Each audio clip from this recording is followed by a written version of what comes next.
Perfeito. Então, gostaria de cumprimentar a todos. Aqui a gente está começando o projeto Direito e Carreiras e já começamos com o pé direito recebendo o professor Luiz Eduardo Chueri. O projeto Direito e Carreiras ele tem por objetivo entrevistar grandes nomes do direito tributário. A gente conhece esses grandes nomes do direito tributário, mas a gente tem muitas curiosidades de como eles chegaram lá, como que foi esse caminho, e a gente gostaria de conhecer esses dados até para indicação para jovens profissionais. E nesse primeiro episódio a gente tem a honra de ter o professor Luiz Eduardo Chueri. O professor Luiz Eduardo Chueri é bacharel em Direito pela Universidade de São Paulo, bacharel em Administração Pública pela Fundação Getúlio Vargas de São Paulo, fez o mestrado na Universidade de Munique com o professor Klaus Vogel, fez o doutorado na Universidade de São Paulo em Direito Tributário com o professor Gerd Hortmann, é livre docente pela Faculdade de Direito da Universidade de São Paulo, onde ele é atualmente professor titular de Direito Tributário. Então, professor Chueri, é uma grande honra para todos nós recebermos no programa de estreia. Não teria nome mais apropriado, já que você foi professor de todos nós e é um dos professores que é mais referência nas nossas carreiras acadêmicas e profissionais. Então, é sempre referência para qualquer início de qualquer pesquisa acadêmica. Então, já adiantando aí que seus artigos e seus livros são referências para todos nós. E a atividade docente também, a gente aprende muito com os seus questionamentos, às vezes concordando ou não concordando, mas às vezes na discordância que a gente aprende e vai construindo os nossos raciocínios. Então, ficamos muito felizes com a sua presença. Então, muito obrigado, professor Chueri, e passo a palavra aqui ao professor Diogo Oume Ferreira. Primeira vez que me chamam de professor, eu fiquei animado. Professor Chueri, para começar a entrevista, a gente queria, em primeiro lugar, entender um pouco mais como foi a sua experiência na faculdade, quando você estava nos bancos da graduação. E, ao invés de perguntar especificamente ou do Largo São Francisco ou da GV, eu queria te perguntar em que momento surgiu a ideia de fazer duas graduações ao mesmo tempo? Olha, Diogo, é uma coisa tão interessante isso, sem pergunta, porque eu até o segundo colegial nem tinha certeza do que eu ia fazer. Aliás, eu achava que eu ia fazer poli, eu achava que eu ia ser engenheiro de produção. Meu pai tinha uma fábrica de linha de costura e fazia muito sentido fazer poli. Direito, jamais. Assim, embora do lado materno, minha família seja formada por juristas, basicamente, eu sei que o lado materno meu é Costa Manso, ou seja, só se respira em direito. No meu lado paterno não tinha nenhum, não existia nenhum outro Chueri advogado na época. E mais do que isso, meu pai como empresário naquela época, eu acho que ele sofreu muito na mão de advogado. Então ele disse que quando ele era solteiro, ele dizia que ele poderia se casar com qualquer pessoa, menos que fosse uma advogada, porque ele não aceitaria do lado do direito. Ele foi se casar com a minha mãe e trouxe toda a família dos juristas, mas de algum modo ele sempre teve horror. Então eu não tinha a ousadia de pensar em fazer direito. Daí a poli, depois comecei a pensar em administração. A administração faria sentido. Eu me lembro muito de uma conversa que eu tive quando eu descobri que existia o curso da GV de administração pública. Falei, vou fazer GV pública. Deixa eu explicar isso para você.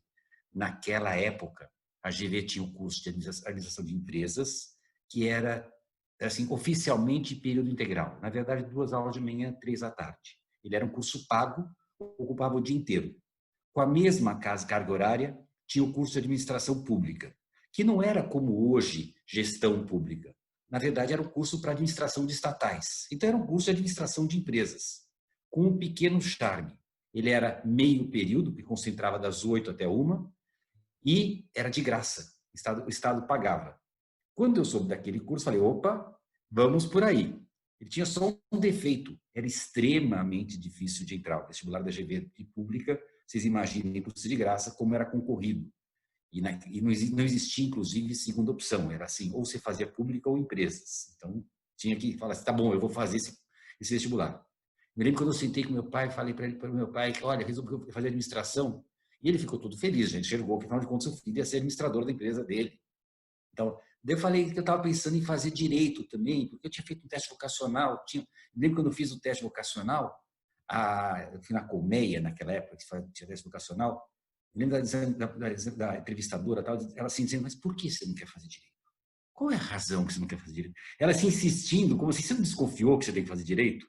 E eu fiquei com isso, daí eu falei, de repente eu vou fazer direito como um complemento. Então a ideia era fazer administração. E direito ia ser aquele complemento, tal. Falei, meu pai, falou assim, tá, então tá, faz todo sentido. Faz as duas, né? Para você ter uma ideia, eu não tinha sequer certeza de que eu ia conseguir entrar nas duas. Então, dizer que eu queria fazer as duas, eram duas opções. Tanto é que eu pus as duas opções, agora vou contar até um pecado, mas já está prescrito. Eu pus as duas opções para amanhã, porque afinal de contas ia fazer uma ou fazer a outra. E eis que eu entrei na Sanfran de manhã. E pasme, outra coisa também que eu vou contar para você, eu não entrei na primeira lista da GV. O que para mim, um CDF clássico, era inaceitável não entrar. E eu não entrei. E eu me lembro, daí não entrei, daí fiquei desesperado indo atrás, fui verificar a lista, eu era o 6º colocado na lista de espera. Peguei cada nome e comparei. Me lembro com a Denise, minha esposa, na época a gente já namorava, eu peguei a lista da FUVEST comparando quem tinha entrado na GV e na Poli, apostando que quem fizesse as duas iria optar pela Poli e abrir a vaga da GV. Tinha 5 nomes. Dito e feito, saiu a segunda lista com 5 nomes, eu era o 6º. Essa era a situação. E vai naquela situação, tá, os 5 se matricularam. Daí algum santo vai lá e cancela a matrícula. E sai a terceira lista com o meu nome. Foi assim que eu entrei na GV, para você ter uma ideia. Daí eu tinha um amigo de infância que tinha entrado na São Francisco e começou a insistir comigo que eu fosse assistir, que eu fosse ver uma aula para conhecer como é que era. Eu falei, olha, não posso, estou junto. Eu falei assim, mas ele tinha entrado à noite. E ele falou, não, vem assistir uma aula comigo. E lá fui eu. E aí, o que aconteceu? Esse foi o dia mágico. Eu chego na Sanfran, eu tenho uma aula com Tércio, produção, e depois com Vilaça, direito romano. Gente, vocês não têm ideia o que é você assim? Eu me achei.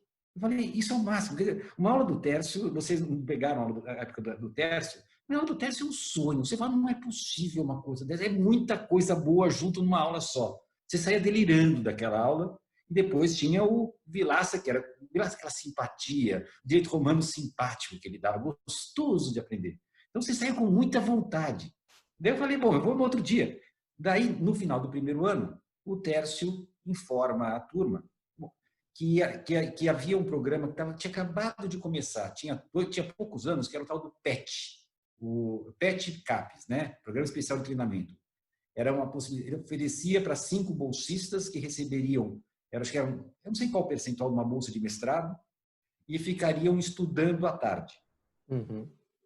Que adorava o Tércio, tinha aulas com o Tércio, e adorava aquele tipo de aula. Tércio, detalhe, naquela época eu tinha Tércio, segundo semestre era o Faria. Tércio e Faria eram os que coordenavam o tal do PET CAPES. Eu falei, peraí, isso é tudo que eu quero. Daí lá fui eu me inscrevi no tal do PET CAPES. É ali que começa uma coisa mais acadêmica, porque no meu segundo ano da faculdade eu fazia GV de manhã, à tarde eu tinha os seminários do PET CAPES e à noite São Francisco. Fora que, assim, e o PET CAPES era assim, os caras não queriam saber se você... Ninguém me perguntou jamais se eu lia italiano, que eu não lia. Simplesmente tinha que ler não sei quantas páginas na semana seguinte de italiano e pronto. Você que se vire que você vai ler italiano. Francês, era esse nível que o pessoal jogava a gente. Só alemão que eles tinham dó, não mandavam ler alemão, mas os outros eles não queriam saber. Sabe, você tem que ler e pronto. E assim eu tive uma sorte, uma baita formação, fiquei 2 anos no tal do PET CAPES, à tarde, aumentando essa formação já acadêmica, leitura, teoria de direito, sociologia, essas coisas todas. Eu me lembro de ideia que eu cheguei a estudar com o Alberto. Sabe o Alberto Amaral, professor da faculdade? O Alberto, ele deve ter 2 ou 3 anos a mais que eu. Portanto, ele tinha acabado de se formar, ele era já assim, quase monitor ou recém-formado do PET CAPES. Ele me deu aula de direito do consumidor. Eu estou falando de 1985. É bom lembrar que direito do consumidor só vai entrar na Constituição em 88, o Código de 90, e 85 a gente ficou discutindo direito do consumidor. Era esse tipo de avanço do PET em relação ao que estava acontecendo por aí.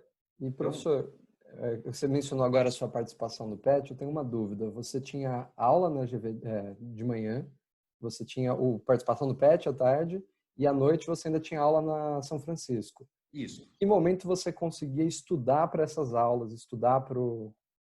Veja o seguinte, a GV exigia que eu estudasse muito. Essa é a tarde, porque a tarde, veja, todas as tardes eu ficava estudando. Se você perguntasse que momento eu tinha para namorar, que é outra pergunta, eu vou te falar que eu sou casado com uma santa. Porque eu me encontrava com a Denise no sábado. A gente conseguia estar junto no sábado, a gente se falava no domingo à noite, porque o resto do tempo era estudando. Não tinha muita, assim, vida, essa coisa assim, de sair à tarde, de cinema, nunca existiu para mim, para nós, nesse tempo era isso. Mas, para minha sorte, a Denise também era CDF. Então, a Denise, quando eu estava no PET CAPES, ela estava fazendo também 2 faculdades. Ela fez Direito e Computação de manhã e de tarde. Bom, enfim, estudava mesmo. O Diogo era toda a tarde ralando de estudar, ralando. Porque, assim, a carga de leitura no PET CAPES era enorme, fora estudar para a GV, e para a Sanfran, aquele estudo que era suficiente também. Aí, esse é outro ponto também que tem que se falar para você, Diogo. Eu falo que eu dei muita sorte quando eu resolvi ir para a Alemanha, só pensando nisso, porque na Alemanha tinha muita gente, muito pouca gente queria ir para a Alemanha e ninguém olhava histórico. Eu não tive alguém para me dizer, olha, quando você quiser fazer uma pós-graduação no exterior, vão olhar para o seu histórico. Então é importante você ter um histórico muito alto, porque isso vai ser importante. Essa é uma dica que hoje eu dou para vocês. Se você quiser ir para os Estados Unidos, vão olhar o seu histórico. Ninguém me disse isso. E eu, por conta de todo semestre, eu tinha 19 matérias para fazer. Então, o que aconteceu? E a pura verdade, se olhar meu histórico. Eu pegava o primeiro, assim, fazia uma prova na Sanfran, que era bimestral, tirei 10. Obviamente, eu não estudava para a segunda prova. Era assim, uma a menos. Você vai liquidando a coisa porque você quer passar. Eu, assim, nunca peguei uma recuperação, uma reaval, nada parecido. Mas você vai liquidando as coisas. Então, hoje eu olho para trás e falo, puxa, ainda bem que na Alemanha jamais me pediram meu histórico. Se olhasse meu histórico, ia ser... Será que o médico devia ter 6, 7, o que era? Porque você deixa estar, vamos para outra, e para outra, e para outra, porque era esse clima quando você faz 2 faculdades, como eu fazia. E a GV, a média para passar era 7. A GV era mais puxada, muito mais puxada que a Sanfran. Então, você tinha uma coisa como essa. Toquei isso, bom, segundo ano, terceiro ano foi assim.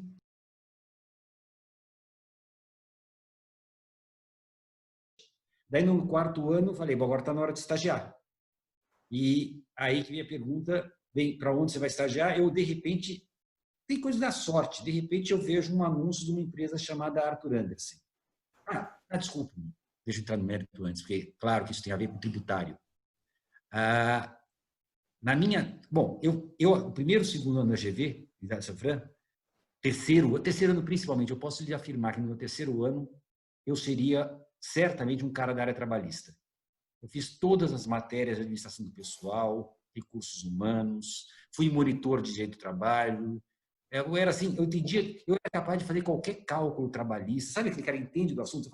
Eu conseguia conciliar o direito com a administração a partir do direito do trabalho. E era isso que eu ia seguir. Estava tranquilo com isso. Daí uma conversa com uma colega minha da GV. Esta minha colega, poderia me dizer, ela era afilhada do Rui Barbosa Nogueira, professor catedrático de Direito Tributário. E ela falou, puxa, você faz Sanfran, por que você não vai conhecer ela chamava meu tio, né? Você não vai conhecer meu tio, ele adora receber alunos, não sei o que e tal. Eu falei, como é que é tal? Para resumir, eu topei a ideia, liguei para o escritório do professor Rui, e lá fui eu, estudante, terceiro ano, bater na porta dele. Gente, vocês não têm ideia como o Rui era um cara fofo. Fofo no sentido mais estrito. Ele adorava receber mesmo. Eu fui várias vezes no escritório dele, e cada vez que você ia, naquela época, quando você publicava um artigo numa revista, o Rui sempre pedia uma separata dos artigos, coisa parecida. Então, tinha um monte de separata de artigos. Sempre que eu ia, ele me dava umas 2 ou 3 separatas autografadas, sabe? Aquele estilo da estudante, olha, leva isso, dá uma lidinha naquilo outro, vem outra vez. Eu fui várias vezes assim. Daí, no meu terceiro ano, ele fala, olha, tem um curso aqui de atualização em direito tributário. Por que você não faz esse curso? Eu não tinha tido direito tributário ainda, estava começando a olhar uma coisa. Daí, naquela época, o curso de atualização foi diferente do que vocês conhecem hoje. Porque o curso de atualização... Bom, tinha acabado de sair um livro de estudos em homenagem ao Rui Barbosa Nogueira, que era do Brandão Machado, como coordenador. Vocês devem conhecer esse livro, que é um clássico, um maravilhoso livro. Eram 20 monografias. E o curso aquele ano, em vez de ser como a gente conhece hoje, o curso foram, na verdade, 10 sábados, a cada sábado 2 aulas, examinando cada aula uma das monografias. Então, era curso baseado em monografia. E eu me lembro que eu entrei no curso, você ganhava o livro quando você tinha o curso, eu tinha que ler aquilo, eu não sabia nem o que era fato gerador, e tinha que ler aquelas monografias para assistir uma coisa como essas. E achei muito legal a coisa tal do direito tributário. Falei, puxa, deve ser uma coisa interessante. E com isso termina o meu 3º ano, no 4º ano vem a possibilidade de estagiar, de arrumar um estágio, isso aqui e tal, e eu vi que tinha Arthur Andersen. Só que a Arthur Andersen, o estágio, eles só contratavam para período integral. E eu fazia GV de manhã. Então eu falei, puxa, não vou conseguir entrar nisso. Então, faz isso aqui e tal. E apliquei, fui tentando e tal. Comecei a ligar, de repente, esse que eu me lembro foi em fevereiro. Arthur Andersen contratava todo mundo em novembro. Então, em novembro de 85, estava no meu 3º ano, teve a contratação e eu não tinha chance porque eu só tinha meio período. Mas aconteceu que o diretor, o responsável pela área de impostos da Arthur Andersen na época, que era o Prado, ele era formado na GV. E ele não se conformava com o fato de que cada turma, nas turmas, nunca tinha alguém da GV, que para ele era o máximo alguém ser da GV, porque afinal de contas ele era da GV. E ele entendeu que ninguém entrava da GV, porque a GV era de manhã ou de tarde, não tinha GV à noite, então era impossível o Arthur Andersen contratar alguém da GV. Ele falou, eu quero alguém da GV. Então ele determinou que se abrissem 2 vagas para estagiários da GV. Eu lembro que eu liguei para a pessoa da Arthur Andersen e perguntei, isso aqui, ela falou, como é que você soube que nós vamos abrir? Sim, vamos abrir uma vaga. E lá fui eu, me candidatei e eu consegui entrar como estagiário porque eu era da GV. Então, por isso que eu consegui o meio período. E o Prado me deu muito feliz que tinha conseguido finalmente alguém da GV. Mal sabia ele, naquela época eu já não era mais tão GV, eu já era um franciscano. Você comentou que quando você foi estagiar, você já não era mais tão GV, você já era mais direito, já era mais São Francisco. Mas eu te pergunto hoje, depois de uma carreira como professor de direito, como advogado, o que você leva da GV, da administração, que te influi?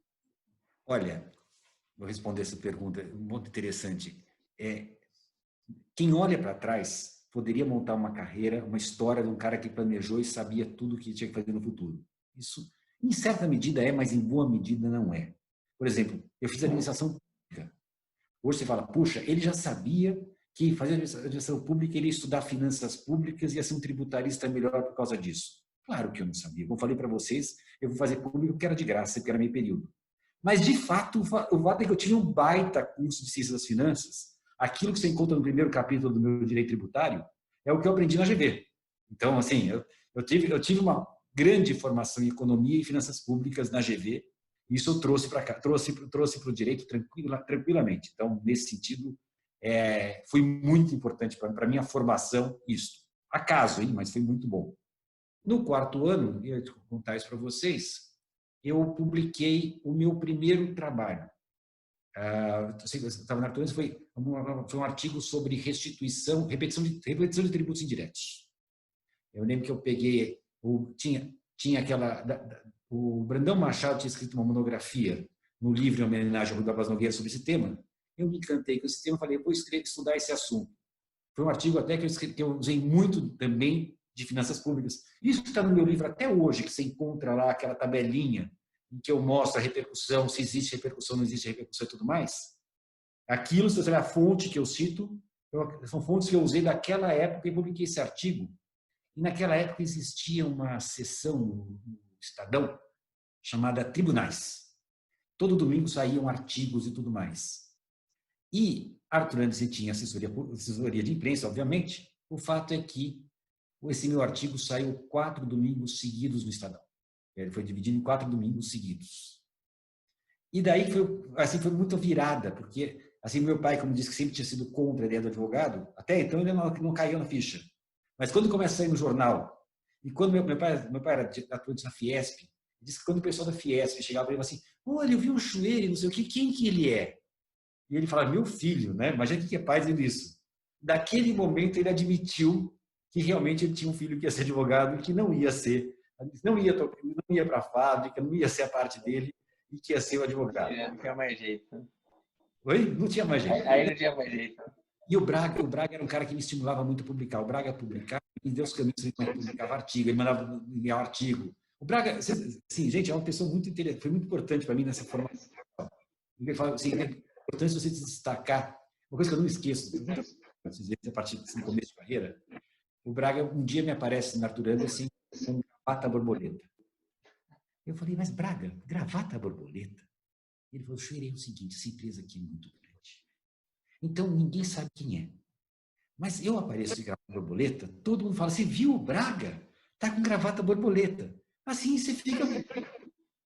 Eu liguei no dia seguinte, estava frio, eu cheguei para trabalhar de sobretudo.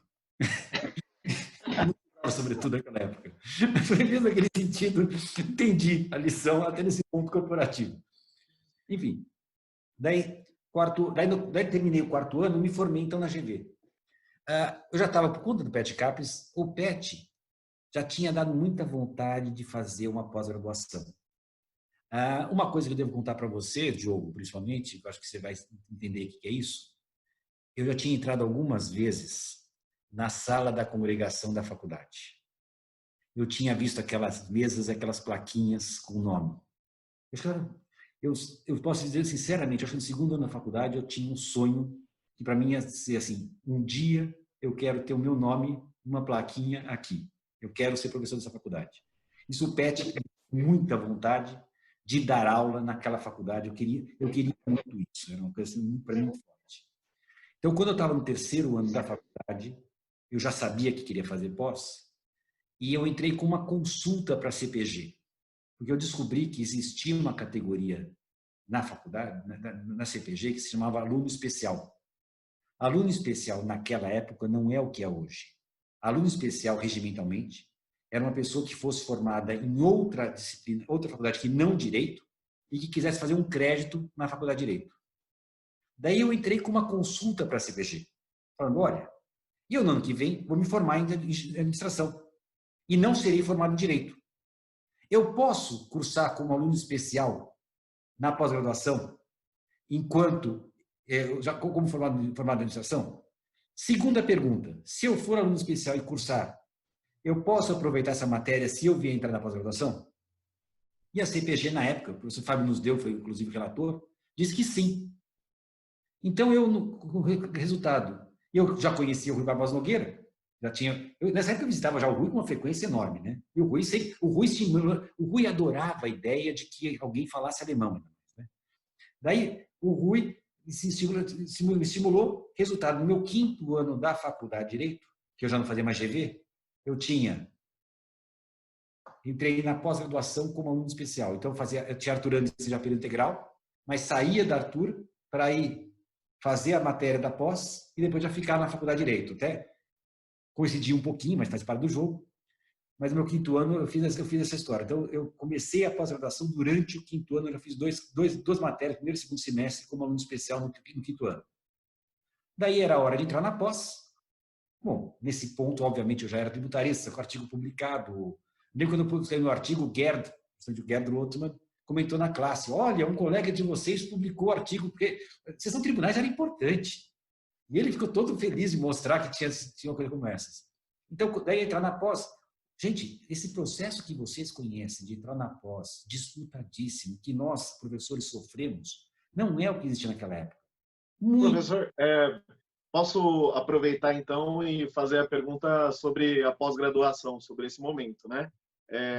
Então, eu só quero dizer que é uma oportunidade muito boa fazer esse registro que nós estamos fazendo, porque quando nós não conhecemos o autor, o acadêmico, normalmente é só lendo os agradecimentos de um livro ou em uma palestra mais intimista que a gente tem um lampejo sobre a vida privada, sobre as dificuldades, sobre as alegrias que uma pesquisa envolve, né? Então, esse é o objetivo mesmo, de levar para mais pessoas a possibilidade de conhecer um pouco as pessoas que nós admiramos, de dar uma cara para as ideias, tirar a poeira dos livros, né?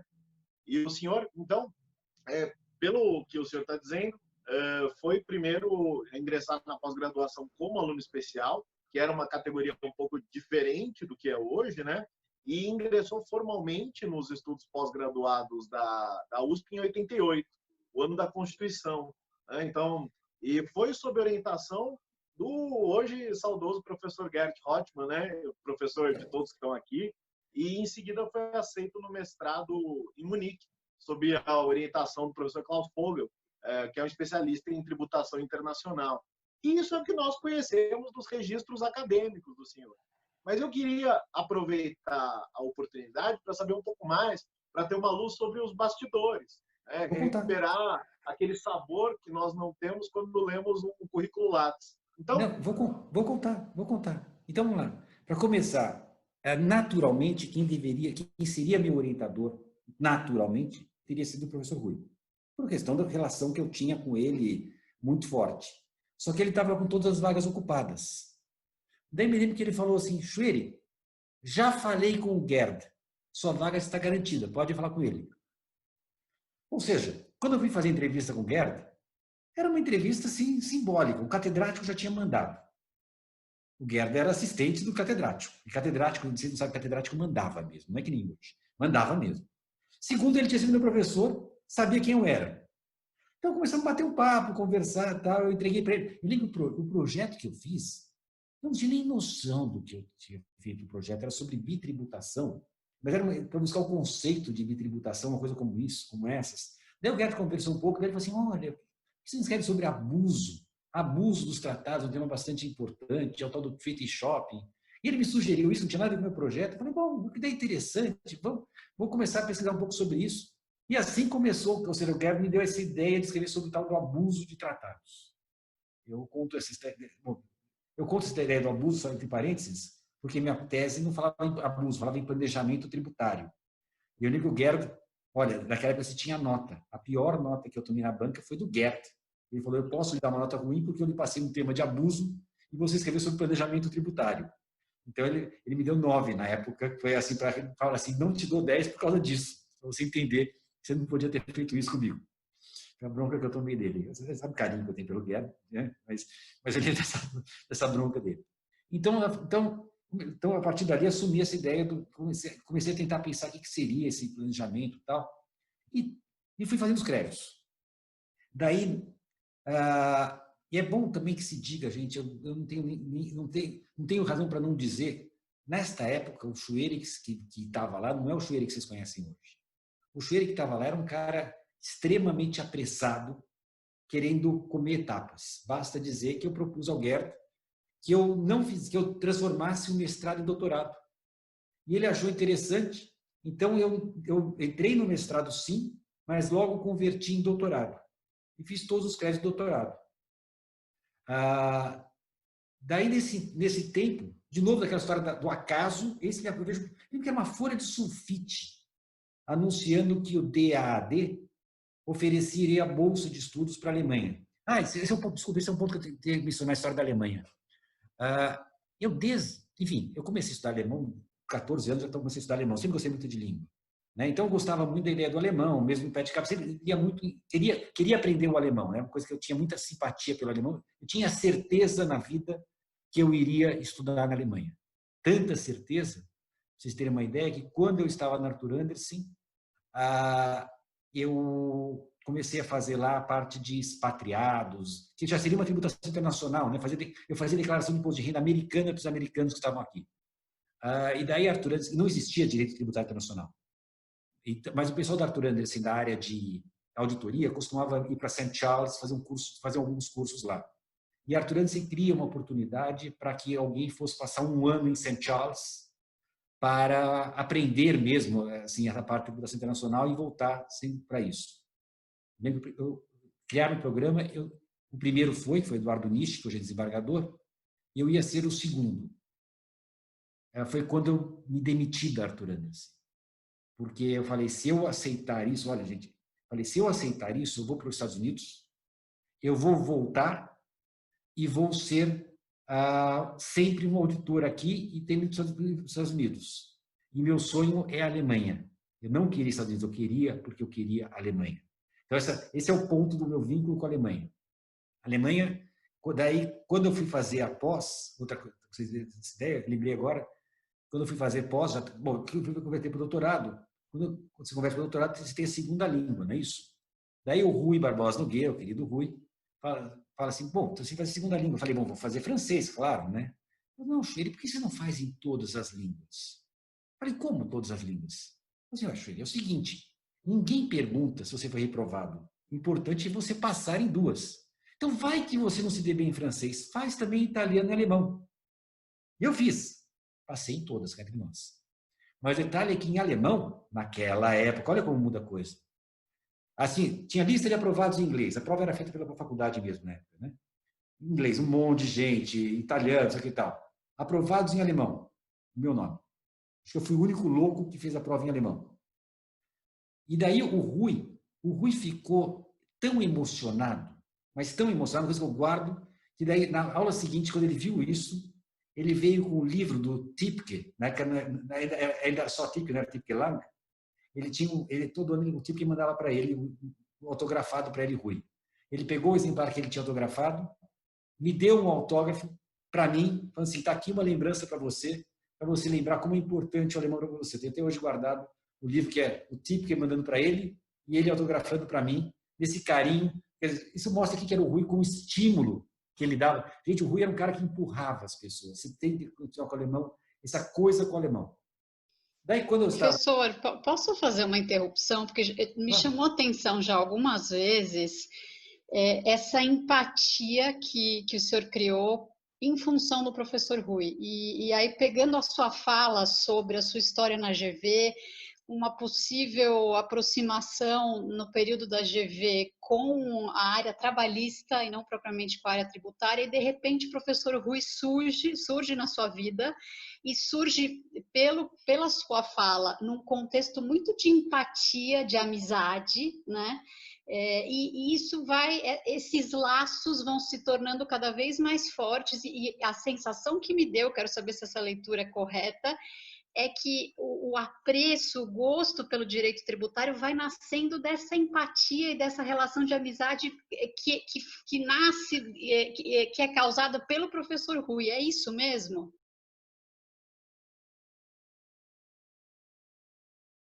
Fabiana, o olho do Rui, quando ele começava a falar em tributário, o olho dele brilhava. O amor que ele tinha pela coisa. O Rui, Fabiana, eu posso te contar isso. No velório do Rui ficou muito claro. Todas as pessoas que estavam lá, cada um tinha uma história pessoal de uma vez que o Rui tinha empurrado alguém. O Rui empurrava as pessoas. E nunca ele cobrava. Porque existe, infelizmente, no meio acadêmico, muita gente que ajuda e depois, lembre-se que eu te ajudei, coisa parecida. Nunca. Era só, todo mundo tinha uma história de uma gratidão, que o Rui deu um empurrãozinho aqui, o Rui fez isso aqui, ele gostava de ajuda, ele gostava das pessoas e gostava de quem gostava do direito tributário e de quem gostava da Alemanha. Então, obviamente, bateu muito forte comigo essa empatia que nós tivemos. Mas, Fabiana, é que eu estou falando, mas não é que eu fui uma vez no escritório dele ou duas. Eu era um chatinho, sabe aquela história, aquele metido, que o cara dá uma chance e você vai de novo. E apareça em casa outra vez, eu ia lá e aparecia de novo. Não era aquele cara que eu não tomava como convite formal, eu ia toda vez que podia. E sim, o lado pessoal ajudou muito. O Rui, Fabiana, para ser muito sincero, quando eu tive aula com o Rui na pós, o Rui já me dava aula na graduação, ele já estava meio se aposentando. As aulas de pós, a parte que ele dava de aula, na verdade, ele falava muito pouco de direito tributário. Era mais um seminário, que a gente fazia um seminário, te apresentava, ele fazia um comentário ou outro. Depois, a segunda parte da aula era o assistente do Rui, chamado Alcides Jorge Costa. E com o Alcides, aí a gente debatia muito direito tributário. O Rui era muito mais do lado pessoal dele. Era assim, ele contando causos, histórias da vida dele. A aula dele era muito assim, sabe? Ele estava naquele ponto da vida em que ele já não está mais preocupado em ensinar direito tributário, está mais querendo ficar com os alunos e conversar um pouquinho sobre a vida. E essa era, no fundo, quem dava aquela simpatia, aquela aula muito gostosa. A turma que a gente tinha na pós era muito agradável. O Bianco era meu colega, para você ter uma ideia, era um dos colegas que a gente fez junto. Era muito legal. Enfim, nós estávamos no Rui. Assim, com isso eu converti para o doutorado, daí aparece o tal do programa da possibilidade de ir para a Alemanha.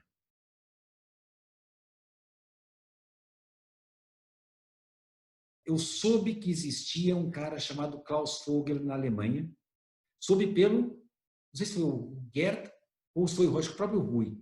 O fato é que eu me lembro de ter ido na casa do Rui, eu falei com o Rui mandou uma carta para o Vogel, porque eu tinha um prazo muito curto para conseguir uma carta de aceitação do orientador alemão e a recomendação do professor da faculdade.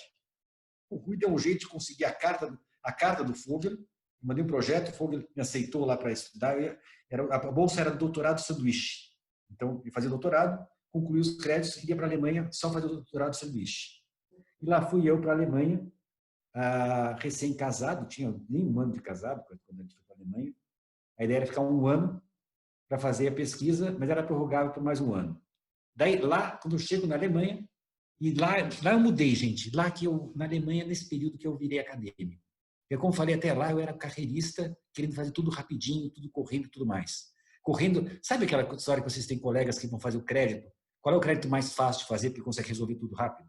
Esse era eu. Assim, tá, matéria é fácil? Vamos lá, vamos resolver. Era nesse nível.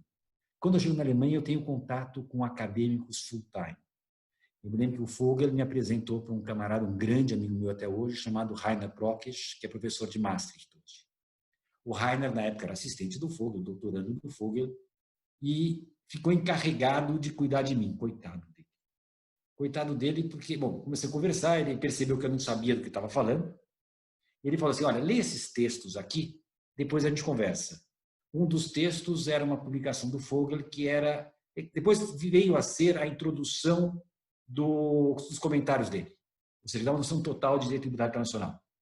E outro, aquele que até hoje eu aplico para vocês, aquele que fala sobre fonte, sobre os conceitos source, not self-defining, foi o texto que eu tive que ler. Então, leia isso, depois a gente começa a conversar. Me lê mais algumas coisas. Bom, depois a gente começa a conversar, leia-se, a partir dali, o coitado do Rainer Prokesch,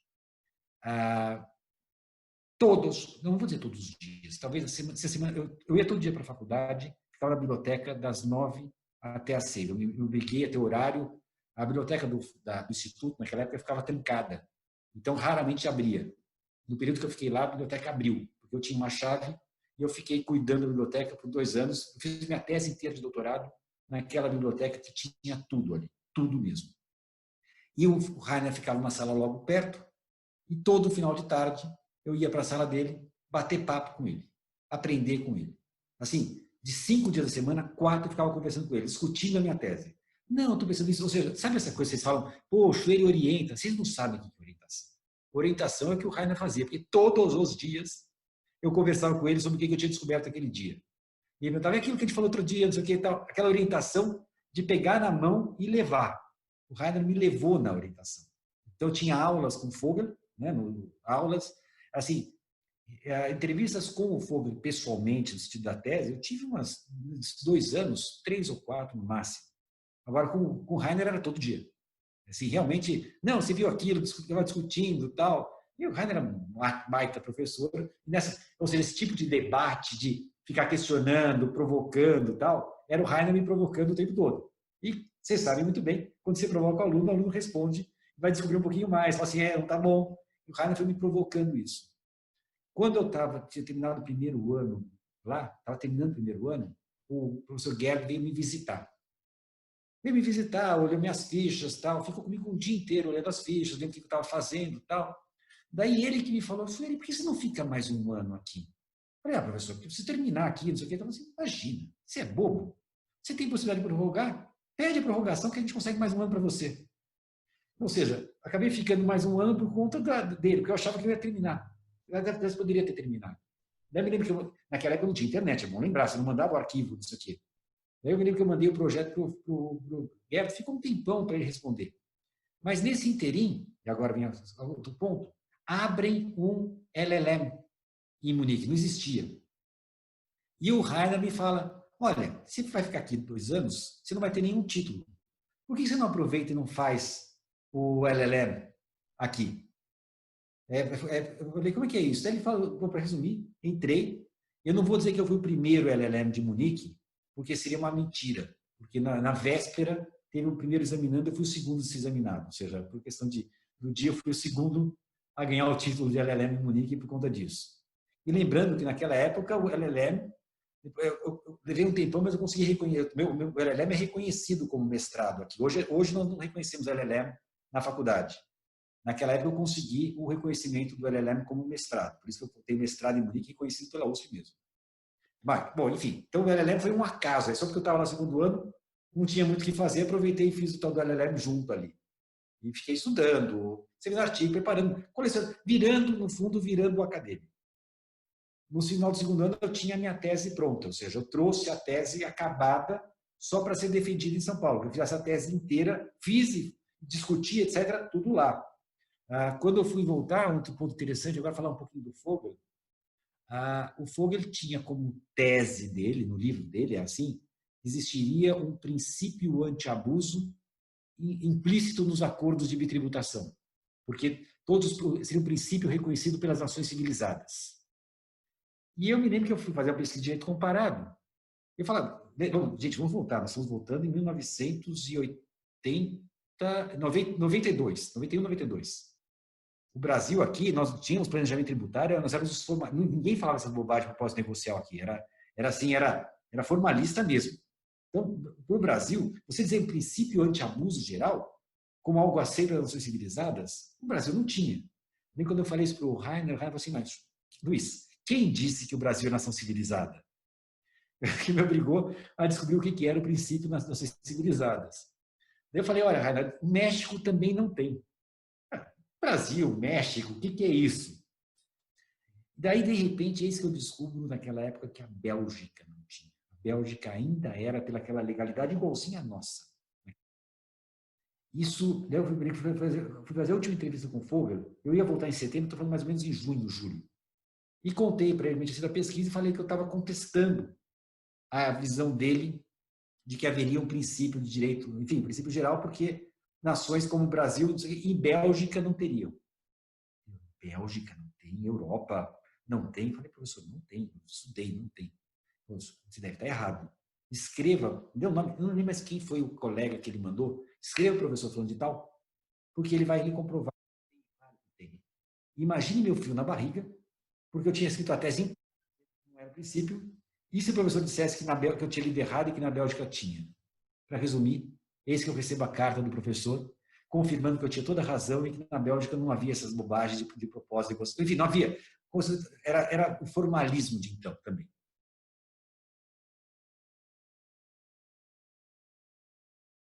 Eu me lembro quando na Arthur, eu fui virar sênior, eu me lembro que disseram, escuta, você tem um problema. Como é que você vai ser sênior sem jamais ter ido a campo? Eu não ia a campo, você acredita? Auditor que não ia a campo. Daí me forçaram a ir a campo. Na Arthur tinha um gerente, além do Braga, tinha um outro gerente que era um alemão, chamava-se Robert Seiburg. E esse Robert Seiburg, que tinha os clientes alemães, saiu da Arthur Andersen e foi trabalhar no Matos Filho e Suchodolski.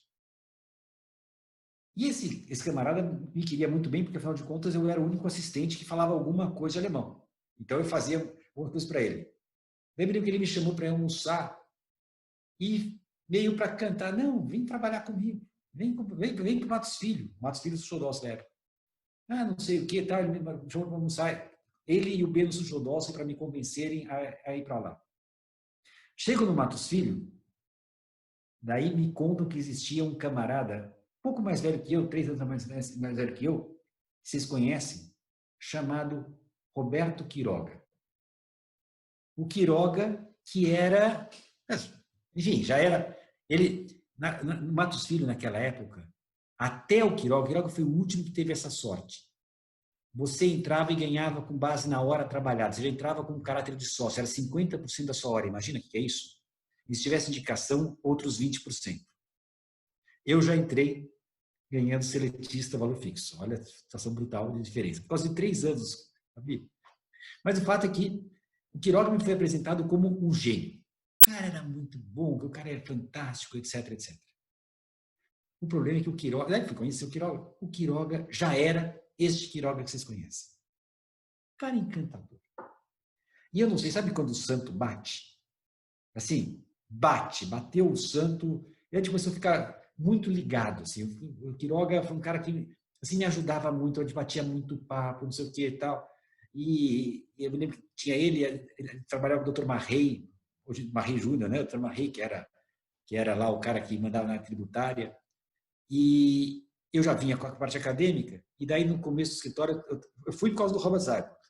Então, com o Robert, eu trabalhava numa área tributária, mas também eu fazia muitos contratos societários, eu fiz muito societário, porque o Robert tinha muitos clientes alemães, e eu fazia toda a parte de capital estrangeiro, societário com ele, e fazia o tributário também com Quiroga e Marrei. O Marrei, naquela época eu escrevia bem, o Marrei me colocou para desenvolver, nós estamos falando da época das teses, as grandes teses, tá? Vinha a tese, não, tal, e eu dizia, essa tese não vai funcionar. Quiroga já sabia, ele até brinca, que era pura verdade, dizia que não vai funcionar. Aí no dia seguinte eu falava assim, Quiroga, lembra daquela tese? Por aí não dá. Mas se a gente fizer tal, vai dar. E assim fomos desenvolvendo. Assim, o senhor lembra de alguma tese da época que hoje já foi julgada definitivamente? Olha, eu vou contar uma, porque dessa eu tenho um carinho muito grande. Muito grande. Era a taxa da Cassex.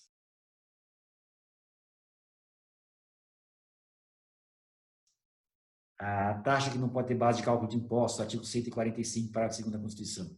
Esta eu conto com carinho pelo seguinte. Quando saiu a tal da taxa Cassex, cuja base de cálculo era o valor da guia de importação,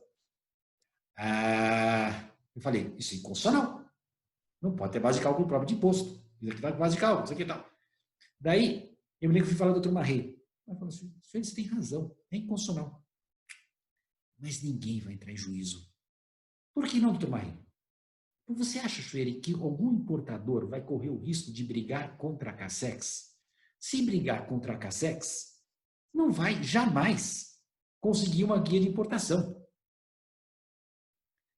Eu falei, Dr. Marrei, se eu conseguir um cliente, eu posso entrar em juízo com essa tese? Se você conseguir, por que não? Acontece que na época da Arthur Andersen, Arthur Andersen ficava na Chácara Santo Antônio, que naquela época, você não tem ideia, não existia nada na Chácara Santo Antônio. Tinha o prédio da Arthur Andersen, tinha acho que mais um prédio, e tinha o Carrefour. E o Carrefour tinha o Viena. E com o grande salário da Arthur Andersen, eu almoçava todo dia, era o mesmo croissant do Viena, do Viena lá.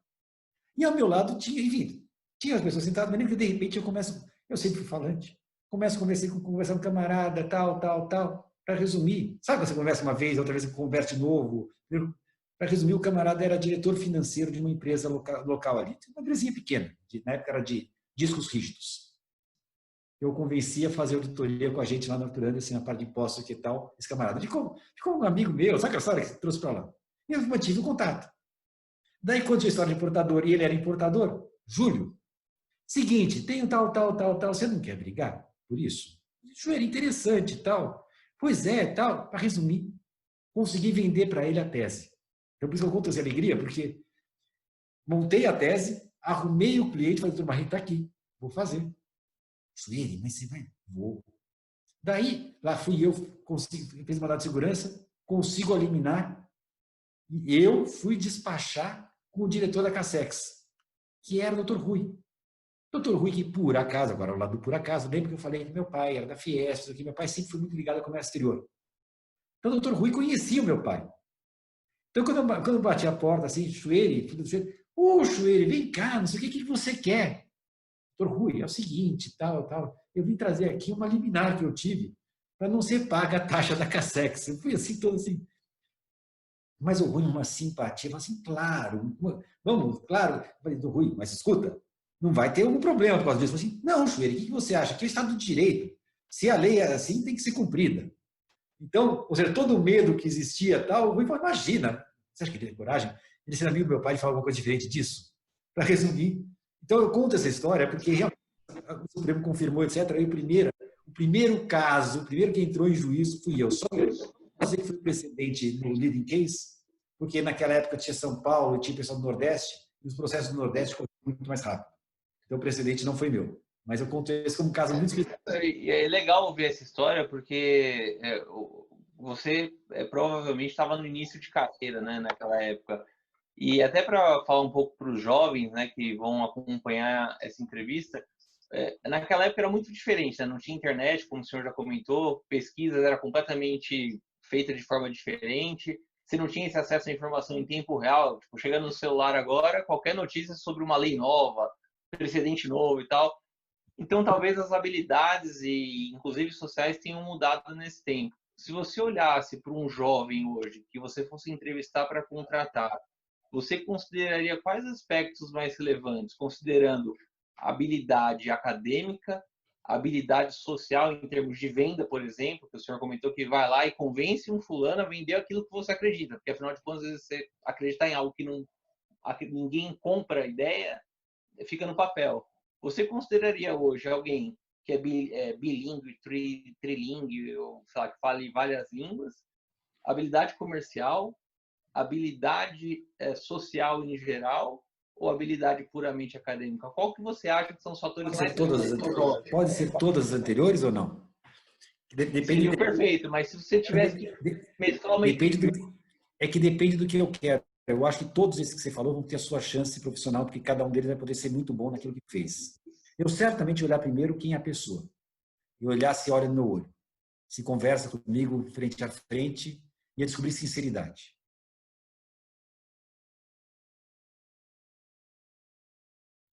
A formação acadêmica, no sentido mais estrito, assim, ser CDF, eu vou te dizer o seguinte, a pessoa acaba aprendendo a se gostar muito. Eu tenho que descobrir que a pessoa gosta do que faz. Eu busco uma pessoa feliz. Sabe aquela pessoa assim, esteja feliz, com vontade de estar lá. Isso para mim é o mais importante. Eu não quero aquela pessoa... Eu detestaria uma pessoa que tivesse uma ideia de vou trabalhar porque eu preciso desse dinheiro agora. Vou trabalhar porque, afinal de contas, eu preciso... Isso eu não contrataria. Assim, se eu sentir que a pessoa quer trabalhar por causa do dinheiro, ainda mais um jovem, não quero. Eu quero uma pessoa que enxergue a grande oportunidade, que veja lá longe, entenda aquilo e fala assim, puxa, eu vou passar minha vida inteira fazendo isso. Ou seja, eu paro da premissa de que dá para você, se você for bom, você pode ser bom, você pode sempre se dar bem na vida, mas tem que se dar bem e ser feliz com o que você faz. Ou seja, o maior conselho é nesse sentido de fazer alguma coisa feliz, acordar todo dia com vontade de trabalhar. Que bom, vou trabalhar. É aquele perfil que fala, putz, não tem coisa mais gostosa que discutir isso, que fazer isso. Sim, é claro que a habilidade social ajuda, mas a gente desenvolve. Porque não é bem assim que a gente já tenha isso naturalmente. Não. Tudo bem, até acabei de falar para você que eu tinha um quê de vendedor ali. Mas muito longe do Quiroga, que era muito mais vendedor do que eu, coisa parecida. Mas você vai aprendendo. Assim, e falo para você, Diogo, que a nossa profissão não é tão fácil. Eu digo, se você é um engenheiro, você desenvolve uma peça, você vai, na verdade, vender a sua peça, a utilidade da sua peça. É muito fácil você falar da sua peça. Mas te falo, é muito difícil você falar de você mesmo. Você se vender e dizer só que é o seguinte, vai custar tanto para te dar essa opinião. Isso é muito complicado. Você tem que derrubar um monte de barreiras para fazer uma coisa como essas. Então, assim, o jovem ele vai sofrer com essa ideia, a relação com o cliente de falar, mas vale, eu vou ter que fazer isso. Então, em termos de contratação, eu procuro, sim, claro que se a pessoa tiver, por exemplo, você falou de idiomas. Eu valorizo o idioma sim, Diogo, mas sabe por quê? Porque eu acho que uma pessoa que se dedicou a idiomas é uma pessoa que cuidou de si mesma, cuidou do seu currículo, jogou fichas em si mesmo. E eu me lembro que quando eu comecei no Matos Filho e Suchodolski, o Ari Oswaldo Matos Filho, falei com ele rapidinho e falei assim, olha, eu vou jogar ficha em você porque você joga ficha em você, vamos juntos. A ideia eu jogo ficha porque você... Mostre que você jogou muita ficha em você que eu jogo junto. Vale a pena. Se nem você joga ficha em você, por que eu vou jogar? No fundo é um pouco um conceito como esses. Então eu procuro uma pessoa que joga ficha em si mesma, uma pessoa que aposta. Então, nesse sentido, pode ser... Aí os caminhos são... Todas as alternativas que você deu são pessoas que jogam mesmo. E é isso que eu estou procurando. E uma última curiosidade, antes de passar a bola para outras aí do pessoal. Mas mais relevante é a sinceridade e a honestidade. Isto, assim, caráter. Eu tenho essa característica muito minha. Eu confio nas pessoas. Quando eu trabalho com as pessoas, eu me entrego. O que acaba sendo, para mim, uma coisa até meio dura. Porque se a pessoa apronta comigo, eu infelizmente já tive poucas pessoas que traíram a minha confiança. E aí é um problema terrível. Eu nunca mais quero olhar para essa pessoa. Não fico com raiva, mas eu perco a confiança.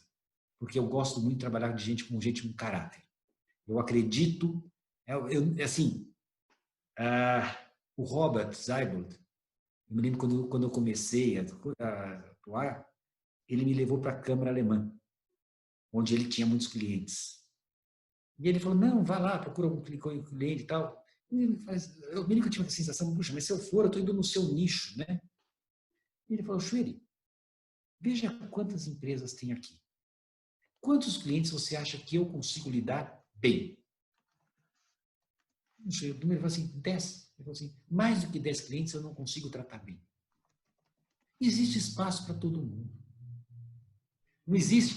Ou seja, o que você descobre, e na área tributária vocês sabem disso, no nosso relacionamento, por incrível que pareça, advogados sérios e éticos não são tantos assim. E eu digo que cada cliente tem um advogado que merece. Então, é assim, existe advogado picareta para cliente picareta, e eles se merecem. Minha orientação é a seguinte, se você é sério, jamais pegue um cliente picareta.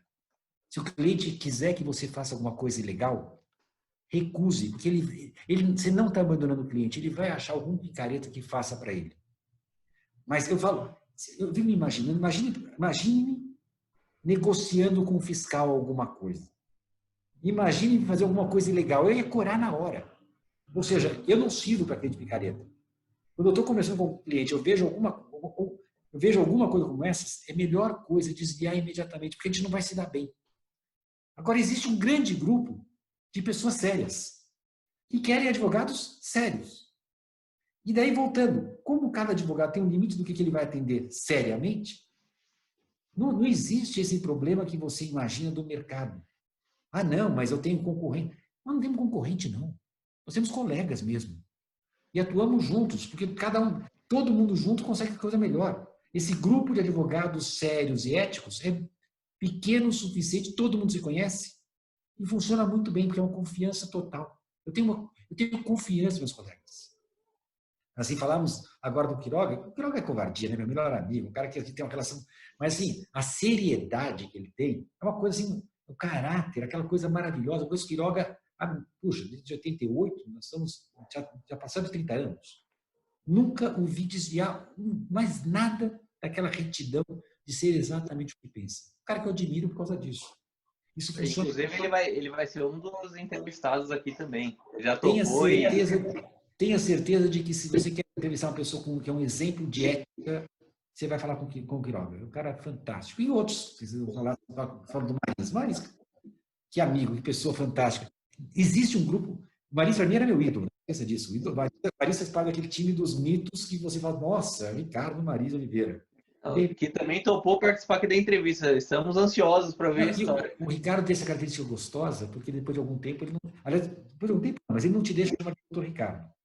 É você mesmo, é Ricardo. Ele desce, ele desce para começar a correr de igual para igual. É uma coisa tão gostosa, Ricardo, né? Essa maravilha que ele é. E outros tantos que você vai falando assim, lembrando de nomes que são fantásticos, que vocês sabem por causa da disciplina que a gente tem, pessoas maravilhosas que a gente conhece.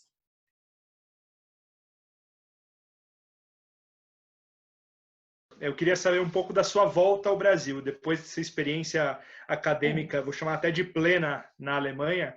Como que foi a volta ao Brasil para o reposicionamento no mercado?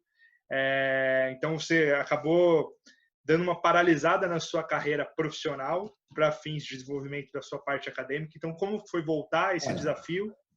Vamos lá. Em primeiro lugar, para ir não foi fácil, porque, como eu falei, eu já tinha meus clientezinhos, já tinha aquele cliente, isso aqui e tal, e o Matos Filho pagava finder fee, né? Pagava, ou seja, eu tive que largar, peguei esses clientes, entreguei para o Quiroga cuidar e fui embora. Daí eu voltei, daí eu fui falar com o Roberto. Eu lembro quando eu cheguei, o Matos Filho, o atual Matos Filho, tinha acabado de abrir. Eu me lembro que ainda tinha umas garrafinhas de champanhe em cada mesa, porque estavam abrindo perto do escritório. E o Roberto falou, olha, nós estamos começando aqui. Não sabemos nem se os clientes vão nos acompanhar ou não vão. Não dá para a gente ficar contratando agora. Não vai funcionar. Fui falar com o Beno Suchodolski. Também não tinha chance lá no Suchodolski. Daí havia havia o Fischer e Foster. O Jorge Fischer também era do Matos Filho, e também nessa separação ele abriu o escritório dele. O Jorge tinha uma característica curiosa. O Jorge ele era advogado da Microsoft naquela época. O Jorge é um camarada extremamente inteligente que soube se tornar especialista em algo que ninguém conhecia, que era direito de informática. Começou a publicar uns artigos nos Estados Unidos. Ele tinha um inglês, tem um inglês maravilhoso, no sentido assim, ele fala como você jura que está falando com o americano. E ele começa a publicar artigos sobre informática no Brasil, reserva de mercado, etc. Para resumir, ele capta a Microsoft. Já na época do nosso filho, ele tinha as Microsoft. Então, ele abriu o escritório dele basicamente com Microsoft e depois vai pegar outras. E a Susan Foster, que era a esposa dele, era tributarista. Acontece que, quando eu cheguei, a Susan tinha engravidado e ela estava se afastando. Ela tinha se afastado, porque, enfim, ia fazer maternidade, para resumir, ele precisava de algum tributarista. E eu chego para conversar com ele. Resultado, ele me faz uma oferta assim. Então, resultado, lá vou eu, fico tributarista, trabalhando com as questões de tecnologia, que vocês não sabem o que é. Nós estamos falando agora em 1993 que eu voltei. De repente, não tinha lei complementar, 87, essas coisas. Não tinha tudo isso. De repente, eu tinha que discutir onde pagava ICMS sobre satélites. Ou seja, estava discutindo altíssima tecnologia, tributação da tecnologia, e você tinha que criar tudo e dar uma resposta para dizer como é que era a coisa. E só tinha coisa de telecomunicação. Ele tinha cliente, era TIT, não sei o quê. Eu fiz com ele, eu fazia para ele a parte tributária, e lá com ele eu fiz muito M&A. Lembra, você ganha 50% da sua hora, e hora cara. Você vira à noite. Foi a época que eu virava à noite trabalhando. Tudo que você imagina. Eu fiz M&A muito, assim. Tinha que fazer, né? Uma coisa dessas. Estava ganhando muito bem. Nossa, que coisa maravilhosa para aquele período. E funcionou muito. E o Jorge permitia que eu tivesse meus clientes. Eu era título de sócio, só que a única condição que ele me impunha, e isso foi dificuldade, eu até trouxe os clientes da Alemanha, mas eu tinha que cobrar a mesma hora que ele cobrava. Imagine você cobrar a hora de Jorge Fischer, como não era tão fácil vender. Ainda assim eu consegui vender alguma coisa. E fui tocando a vida, cobrando essas coisas. Alguns clientes meus, mas praticamente eu trabalhava em clientes dele e levava 50%, que estava muito bom. E, bom, com isso defendi minha tese de doutorado. Daí, bom, defendi a tese de doutorado, continuei lá. Daí aconteceu o que tinha que acontecer. A Susan volta da sua licença maternidade. Daí o Jorge tinha casos, a Susan era uma baita advogada tributarista, né? E que conhecia o assunto bem. Resultado, eu como eu ganhava em hora só, eis que meu rendimento, aquela alegria toda, realidade era essa. E eu podia ter meus clientes, só que desde que naquele valor, e que não era tão fácil assim. Eu lembro, agora falando do jovem advogado, você não sabe o que é você ficar olhando o telefone o dia inteiro para ver se ele toca. E ele não toca. E ele não toca. Chegou uma hora que eu desconfiei que eu estava no lugar errado. E daí eu falei, bom, daí eu resolvi montar a Chueira Advogados. E eu fui na empresa do meu pai tinha aquela fábrica de linhas, eu peguei uma salinha lá e comecei a tocar. Toquei em alguns pouquíssimos clientes e algumas coisas do meu pai mesmo, para os imóveis. Cheguei a fazer despejo até. Eu fiz até isso. Foi quando eu descobri que advogado não corre de forma. Minha filha tinha acabado de nascer, gente, quando aconteceu isso. Você está casado com filha recém-nascida, você faz qualquer coisa para ganhar um dinheirinho com isso. Há outro ponto importante para mencionar do Quiroga. Quando eu voltei, o Quiroga me deu uma grande dica que eu costumo dar para as pessoas. O Quiroga falou, olha, não se esqueça, você fez o doutorado. Só que, enquanto você estava na Alemanha, os seus colegas estavam aqui trabalhando. Então, não pense que você vai ser como eles. Você vai levar bastante tempo para poder se tornar o que eles já são. Porque, afinal de contas, eles têm mais tempo rodado. Eu perdi o plano Collor, gente. Eu estava na Alemanha quando meus colegas ganharam uma fortuna e eu estava na Alemanha. Mas o fato é que eu voltei, e como não tinha internet, eu voltei muito desatualizado. Então, aquele cara que era Arthur Anderson, Matos Filho, que sabia tudo, não sabia mais nada. Então, Quiroga me deu uma explicação e falou assim, você vai ter que começar muito abaixo, você tem que começar onde você estava para baixo. E seus colegas estão em cima.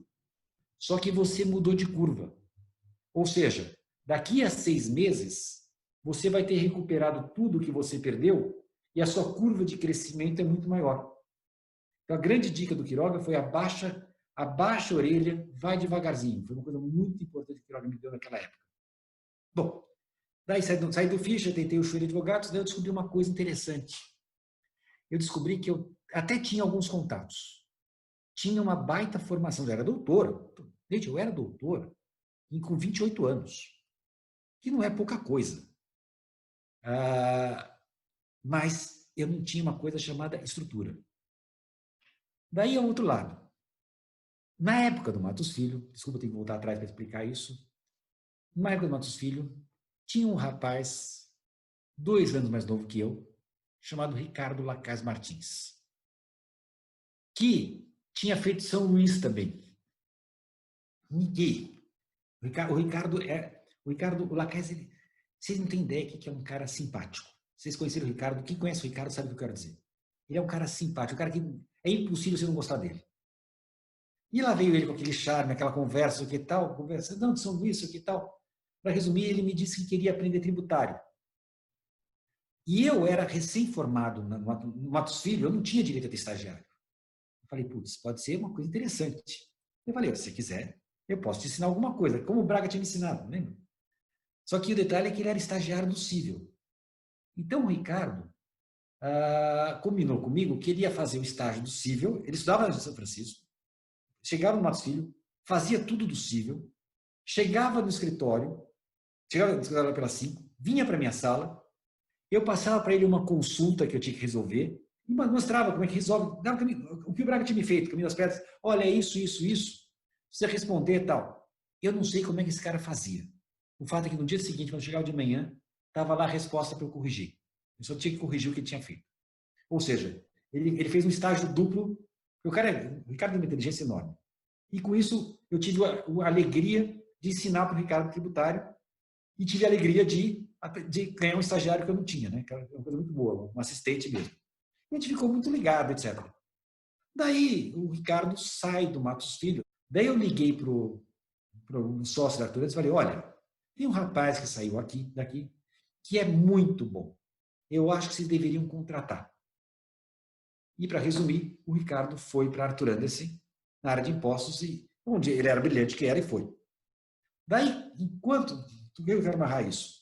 Quando eu estou indo para a Alemanha, o Ricardo sai da Arthur Anderson e monta um Lacaz Martins. Eu tinha um outro sócio também, enfim, começou o seu escritório pequenininho e tal. E o Ricardo sempre teve comigo uma relação muito gostosa. Quando eu volto da Alemanha, quando eu voltei da Alemanha, ele montou o escritório. Daí o Ricardo, vem trabalhar comigo. Vem trabalhar comigo. E eu, Ricardo, eu sou louco, sou casado, eu tenho conta para pagar, como é que eu vou casar? E tal, no Matos Filho, no Fischer e Força, ganhando aquela fortuna, como é que eu ia começar aquele moleque, naquele escritório, se eu estava ganhando tão bem? E o Ricardo, toda semana me ligava. Você não tem ideia, eu falo que o Ricardo é um cara insistente. Ligava, não sei o que, tal, vamos almoçar, não sei o que, tal e tal. Esse jeito o Ricardo. Daí lá fui eu para o Chueiro Advogados, e pá. E o Chueiro Advogados, como eu falei, eu não tinha estrutura. E o Ricardo, naquele ponto, já tinha uma pequena estrutura. Daí, um dia, o Ricardo vai falar com o Quiroga para pedir uma orientação, como é que ele deveria fazer para crescer. E o Quiroga falou, olha, eu sei que quando o Ari começou, o Ari Osvaldo, o Lemo, eles eram 2 garotos.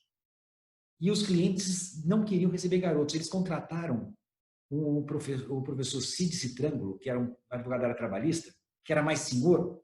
O professor Cid ia para as reuniões, ele entrava quieto e saía calado, porque só o Beno e o Ari falavam. Mas tinha um sênior. Você, Ricardo, precisa de alguma senioridade. Você não vai conseguir crescer sem senioridade. Daí ele deu uma ideia, ou uma titulação. Ele sugeriu que o Chueire era um cara que, embora não fosse tão sênior, já era doutor. Então ele falou, insiste com o Chueire. E o Quiroga, ao mesmo tempo, fala para mim, você precisa de estrutura. Vá lá falar com o Ricardo, porque você só vai crescer quando você tiver algum tipo de estrutura. Ou seja, o Quiroga é nosso padrinho de casamento, se você quiser, porque ele juntou uma coisa com outra. Daí o Ricardo insistindo, porque ele era muito insistente. Eu me lembro que uma vez eu fui almoçar com ele, e eu estava vendo a história dele, já tinha, o Lacaz Martins já tinha naquela Martins Allenbeck, já tinha 8 advogados. Assim, portanto, já tinha alguma estrutura, né, mínima. Cá entre nós, a estrutura, falo para o jovem advogado, você deveria chamar o Ricardo para contar, porque ele pode contar melhor que eu como é que foi o escritório no começo dele, que ele foi para o endereço era Faria Lima, endereço maravilhoso, Faria Lima. Você subia, quando eu fui lá, tinha uma recepção, e eu soube que quando eu conheci, já tinha uma sala de reunião. Passava da sala de reunião, por trás só tinha caixa jogada no chão e tudo mais. O Ricardo, quando começou, ele pegou a Faria Lima, não tinha nem a sala de reunião. O cliente queria marcar uma reunião e falou assim, não, deixa que eu vou até aí. Porque ele não tinha móvel no escritório dele para poder receber o cliente. Então, ele falou assim, não, ele era um advogado muito flexível. Ele ia sempre visitar o cliente, embora tivesse na Faria. Mas o endereço dele era Faria Lima. Isso é o Ricardo. Ele vai contar isso para vocês, porque ele pode contar esse tipo de detalhe que é verdadeiro. Então, com esse charme todo do Ricardo, daí eu lembro que eu fui almoçar com ele e com o Allenbeck, que era o sócio dele na época, e ele insistindo, então eu falei, bom, daí eu falei, putz, eu topo, mas como eu tinha tido trauma do Jorge Fischer, de que eu tinha posto como sócio, mas não era sócio de verdade. Eu falei, eu só topo uma condição. Eu vou ser sócio igual a vocês. Vocês já começaram, mas eu quero de igualdade. Eu lembro que até o Allenbeck, naquela época, falou assim, não, a gente começa, a gente vai devagarzinho, você vai se adaptando. Eu falei, não, isso não sou eu. Se eu entrar aqui, eu quero que a gente mude o nome do escritório, porque eu não vou para ir e voltar. A gente muda agora o nome do escritório, a gente refunda e começa daqui agora, aqui agora. Porque foi um almoço muito, muito sincero. Eu falei, eu preciso da estrutura. E eles foram sinceros que eles precisavam da titulação. Sabe aquela história do eu preciso de você e você precisa de mim? Então foi uma conversa muito, muito legal, porque era gente conversando sem naquela negociação, vou deixar alguma coisa de lado. Eu fui completamente eu e eles foram completamente eles. Então houve aquele casamento, mudando lá no escritório. O Miguel Pereira Neto, que tratava também do escritório, ali já entrou no escritório também, já entrou com o nome, mudamos o nome, e ali praticamente o escritório começa não, já volto, eu fui o nono advogado, então não é que começou, mas houve aquela pactuação. E aí eu sou um cara que eu falo que eu nasci como um bumbum virado para a lua. Isso foi em janeiro de 95. Em agosto de 95, nós já estávamos indo para Padre João Manuel, onde a gente está até hoje. Nós tínhamos naquela época 200 metros, nós pegamos 500 metros quadrados. Que eu posso dizer para vocês, gente, é muita coragem pegar 500 metros quadrados quando você está começando. Assinar um contrato de 5 anos. Eu lembro que o pai do Ricardo foi fiador do contrato de locação, que a gente não tinha nada, não tinha como garantir. Então o pai dele assinou como fiador do contrato por 5 anos ali. E deu certo. Assim, eu dei a sorte de entrar no escritório na hora que ia bombar. Mas, por sorte, eu entrei antes de bombar, então pode até dizer que eu não tive nada a ver. Ia bombar mesmo. Mas eu entrei na hora certa e daí funcionou. Daí o escritório foi tocando, que vocês conhecem até hoje. Fala.